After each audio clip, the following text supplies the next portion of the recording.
আজকে আমরা করছি খারকোল পাতা বাটা করবো। তো আমরা এটা প্রচন্ড ভালো খাই, তোমরা কে কেমন খাও আমায় জানিও, আর তোমরা কিভাবে করো এটা সেটাও তোমরা জানিও। দেখো কড়াইতে আমি এখন দিয়ে দেবো সরষের তেল দিয়ে, তারপর এর মধ্যেই দিয়ে দেবো শুকনো লঙ্কা ফোড়ন।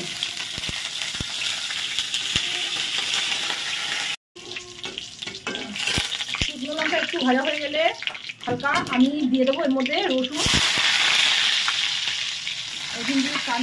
রসুনটা একটু নাড়াচাড়া করে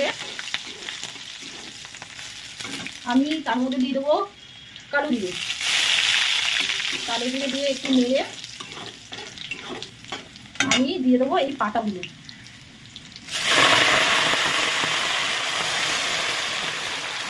পাতাগুলো এতটা দেখলে কি মনে হবে, কিন্তু এক্ষুনি কমে যাবে। লবণ দিয়ে একটু চাপা দিয়ে দেবো, এগুলো একদম একটুখানি হয়ে যায়। এর জন্য তোমরা যখন করবে অনেকটা নেবে, এগুলো প্রচুর কমে যায়।